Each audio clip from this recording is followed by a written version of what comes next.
皆さんこんにちは。今回は Apple Watch のバッテリーを節約する方法について話していきたいと思います。 Apple Watch Ultra ならバッテリー問題ってあまり気にする必要ないと思うんですけれども、それ以外のモデルでは依然としてバッテリーが持たないという問題がありますよね。 WatchOS9 では低電力モードも追加されて、ある程度は対策できるようになったんですけれども、低電力モードをオンにすることによって自分が使っている機能まで制限されてしまうということもあるので、そういったことが嫌で使っていない方っていうのもいらっしゃるかもしれないですね。今回の動画では低電力モードについておさらいしつつ、その他にもバッテリーを節約する方法について話していければと思います。それでは行ってみましょう。はい、ではまず WatchOS9 で追加された低電力モードについて話します。低電力モードは一部の機能を制限することでバッテリー消費を抑える機能です。低電力モードの設定方法なんですけれども、コントロールセンターか設定アプリからオンにすることができます。コントロールセンターからオンにする方法としては、まず Apple Watch の画面の下部から上にスワイプをします。その後、バッテリー残量を表示しているボタンを選択します。低電力モードが表示されるので、それを選択してオンにします。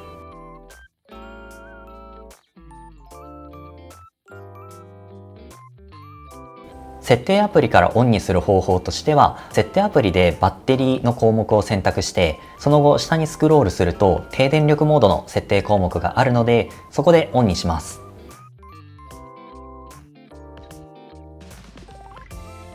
で、具体的に制限される機能についてなんですけれども、まず常時点灯がオフになります。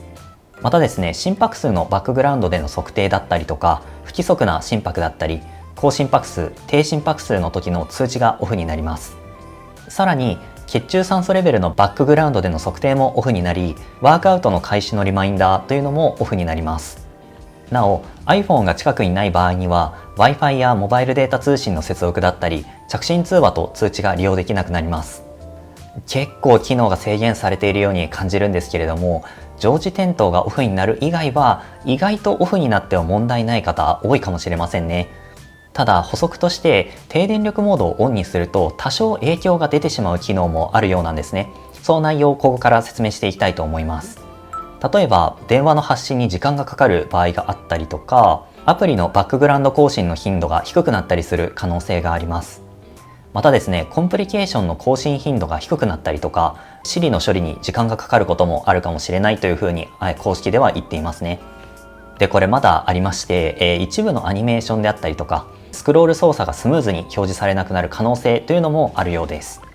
個人的には文字盤で歩数を確認したりとか、アクティビティの状況を確認したりするので、コンプリケーションの更新頻度が低くなるというのはちょっと使いにくいかなと思うんですけれども、今話した影響というのを特に気にしない方であれば、低電力モードはかなり使える機能なんじゃないかなと思います。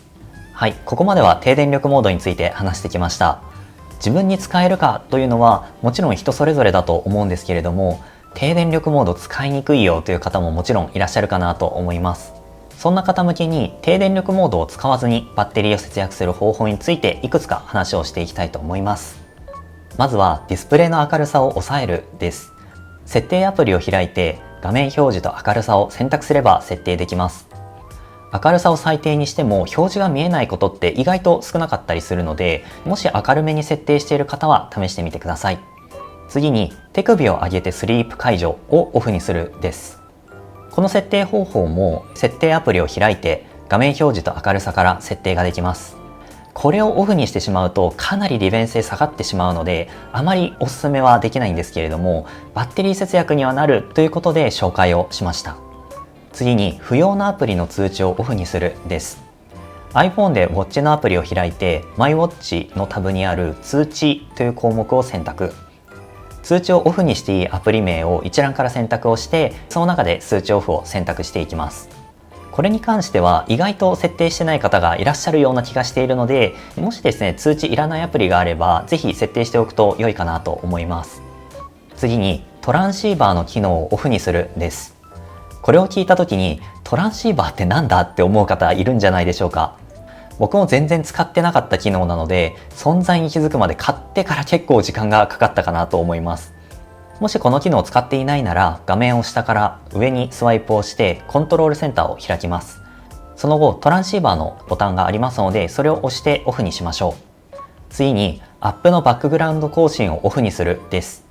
これは iPhone のウォッチアプリを開いて、マイウォッチタブの一般を選択。その後、一覧からアップのバックグラウンド更新を選択します。バックグラウンド更新をオフにしていいアプリがあればオフにしておきましょう。次に、設定できるコンプリケーションが少ない文字盤を選ぶです。これはですね、例えばアクティビティとか歩数計アプリであるダフィーとかを見れば分かりやすいんですけれども、ディスプレイが点灯した時に最新のアクティビティの状況だったりとか歩数というものを文字盤上のコンプリケーションに表示してくれますよね。これは通信処理が走ってるからできることなので、バッテリーにわずかながら影響があるんですよね。なので、そういった文字盤上の更新処理の数を減らすために、コンプリケーションが少ない文字盤を採用しておくと、多少は節約につながるかなと思います。ただ、これは Apple Watch の利便性とのバランスになってしまうかなと思いますので、無理にですね、文字盤を変更する必要はないかと思うんですけれども、もし可能ならぜひ見直していただければなと思います。次に、視差効果を減らすをオンにするです。これをオンにすると、ホーム画面のアイコンのアニメーションだったりとか、そういった画面の一部の動きが制限されるので、バッテリーの節約につながります。オンにする方法ですが、Apple Watch から設定するには、設定アプリを開いて、アクセシビリティを選択、視差効果を減らすを選択し、オンにします。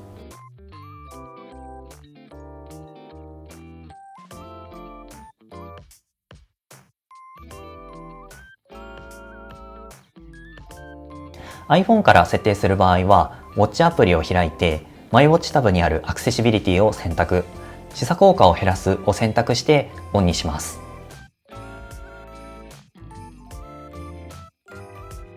次に、常時点灯機能をオフにするです。こちら一応低電力モードでもオフにできるんですけれども、常時点灯だけオフにすることももちろんできますので、こちら一応紹介しておきます。設定方法としては、Apple Watch で設定アプリを開いて、画面表示と明るさを選択、常にオンを選択してオフにします。常時点灯についてはご自身の使い方によっては必須の機能という方もたくさんいらっしゃるかなと思うので、オフにするかは検討の上実施してください。次に、消音モードにすることです。文字盤が表示されている状態で下から上にスワイプし、消音モードのアイコンを選択すれば完了です。この辺はすでに設定している方は多そうですけれども、バッテリーの節約につながることではありますので、一応紹介しておきます。次に、触覚効果をオフにするです。Apple Watch 上で設定する場合は、設定アプリを開いてサウンドと触覚を選択すると設定できます。触覚による通知は Apple Watch の便利な通知機能がフルに活かせなくなってしまうので、オフにしないことをお勧めします。ですが、クラウンの感覚、これはデジタルクラウンを回した時に振動させるかどうかということなんですけれども、これはオフにしても問題なさそうかなと思います。こういった細かいところも見直してみると良いかもしれません。はい、今回は Apple Watch のバッテリーを節約する方法について話してきました。一つ一つの設定だけを見ていくと、こんなことでバッテリー持ち良くなるのかなと思ってしまいそうなんですけれども、個人的にはですね、いろいろ設定して試した結果、だいたい1割から1割5分ぐらいはバッテリーが減るスピードを抑えられてるんじゃないかなと感じてます。今回紹介したもの、もちろん全て設定する必要はありませんし、あくまでご自身が快適だと思う使い方というのを阻害しない範囲で設定してみてください。今回の動画は以上となります。この動画が良かったらチャンネル登録と動画の高評価をよろしくお願いします。それでは次回の動画でお会いしましょう。バイバイ。